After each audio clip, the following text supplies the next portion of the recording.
के नाम नैहर है। नैहर के संधि विच्छेद करम त नैहर, जहां नहीं रहना है। अर्जुन भाई गीत अंतिम में हम तुरंत सुना दे, अंतिम चक्र के गीत चलता।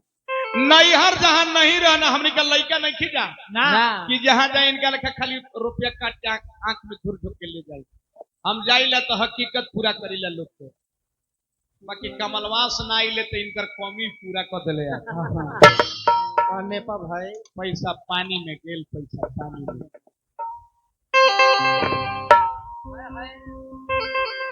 नैहर जहां नहीं रहना है, कुछ दिन के बसेरा उसे नैहर कहते हैं। और जहां ससुरारी सब रह जाला। जगेश्वरी दादी जी अपना ससुरार चल गई, हमनी के नैहर में बानी जा। ई अचके में ही घटना होला, अचके में बलमुआ के डोली आवेला। केहू ना जानेला कहीं दिन धरल बा कहिया जई है, ये अचके में चल जाला। ऐसे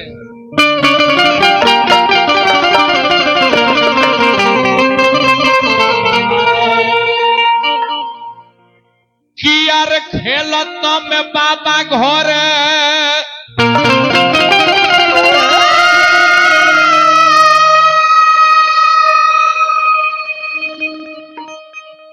अरे रोहनी आंगनवा।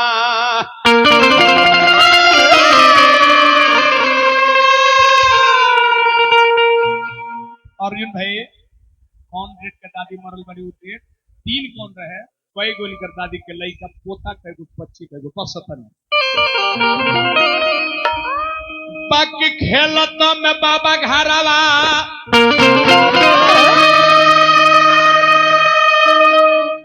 अरे रोहनी आंगनवा। चटक में ओइले गवाना कपातिए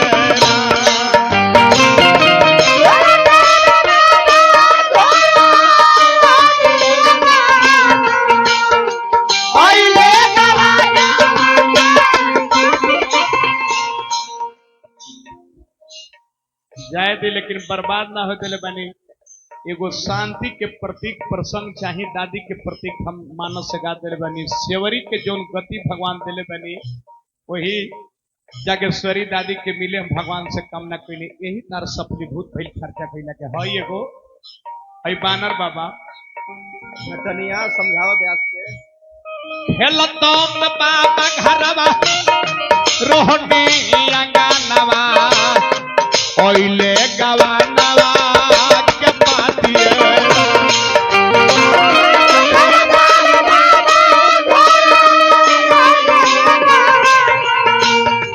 ओइले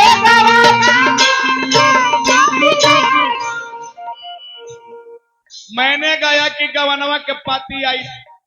ओकरा पहले भरत शर्मा का कहनी है बतिया के देखी, हर कलाकार ने निर्गुण को गाया। भरत शर्मा विभाग में क्या कहनी, अबही उमरिया मोर, अबही उमरिया मोर बारी रे, आइल गवानवा की सारी।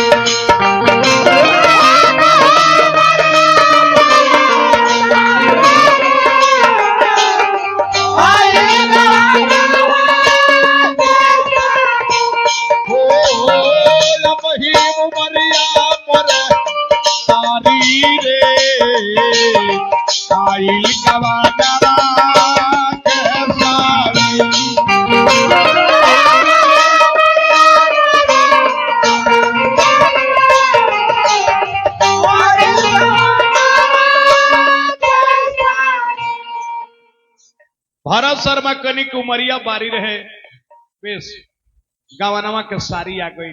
ये बात के भिखारी ठाकुर कैसे कहते कि हर कलाकार ने निर्गुण को गाया है। आई हमारा के सिखावत कि स्वर्ग दुग होते हैं, बक ऐसे 7 स्वर होते हैं।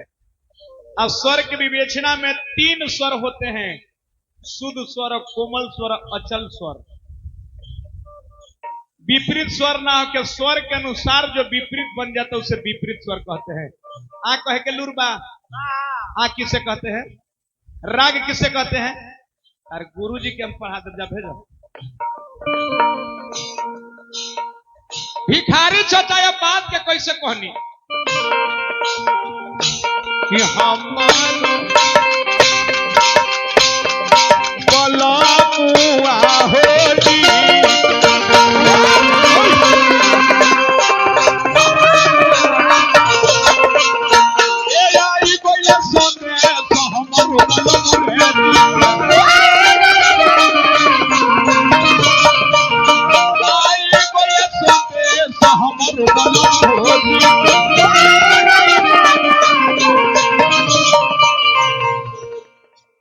भिखारी चाचा कहनी कि बलमुआ के संदेश आ गई।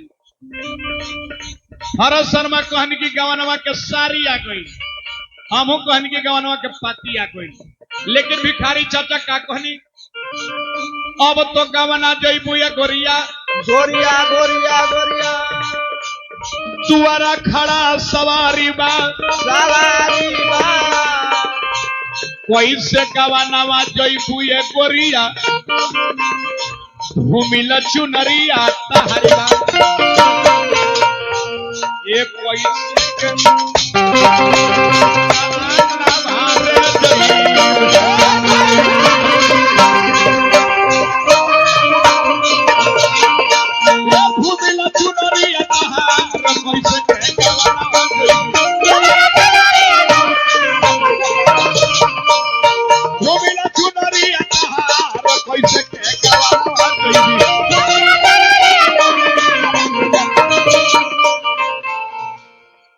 एगो फेस ठीक रहे तनु तीनों फेस खत्म।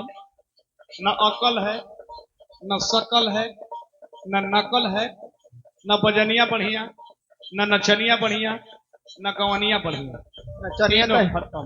नचनिया हिंदी बस का जाने कहाँ से रोगिया है नचनिया उठा के ले गई। मतलब बीएफ देखती है का एक खाकर बना लो का हो। भिखारी चाचा कहले कि कैसे गवना जइबू चुनरी धूमिल बा तहार की बात के विष्णु ओझा खरहा टाणवा ले कैसे कहले हर कलकार निर्गुण गाया।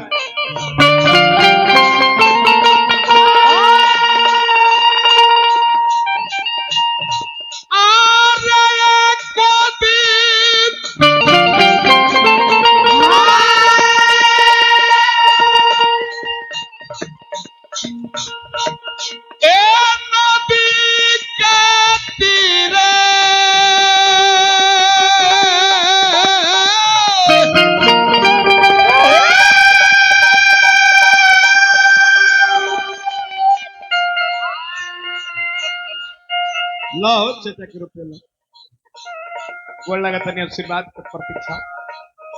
विष्णु जा कहनी कि एक दिन नदी के तीरे आर जात रहनी धीरे धीरे अपना अखियार देखनी देखनी सुंदर शरीर योगिया में चोर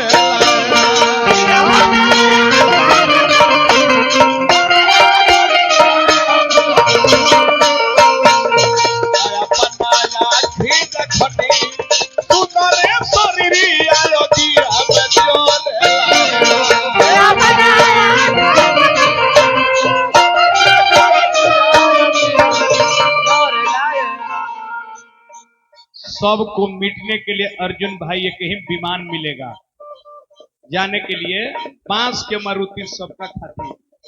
नीतीश कुमार पलटू चाचा के माइयो मर गई बहुत पहले तो उनको खाती बिहार के राज चानी के विमान पका दी है पांसे के मारुति राउर दादी पांसे के मारुति को आ मीटे खाती जायदाद जमीन की जरूरत नहीं है सबके स्मशान में जाके मिट जाएगा। पासवा के बानी के बेमाना आर घाटल के जाल रे जाना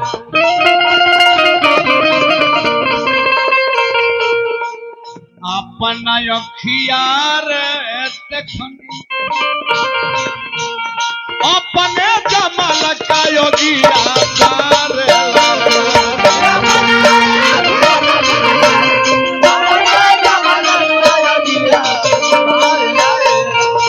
अपना आखी रखनी अपने से लोगवा का दो करे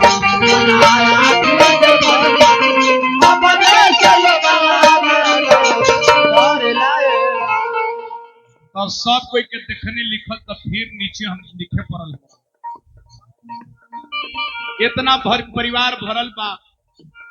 अर्जुन भाई तू समाज सेवी हव तू दादी के जाल से ना रोकल कि 2-4 दिन नौरी रह जा दादी केहू ना रोकी केहू ना रोकल जागेश्वरी दादी के टोलिया रे कहारवा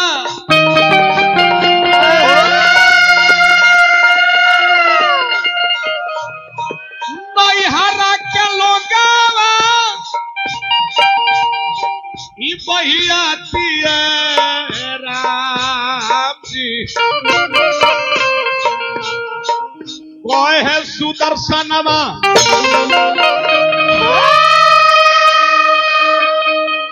अरे लड़ाई के नए नवा बनले न कवनो संघाती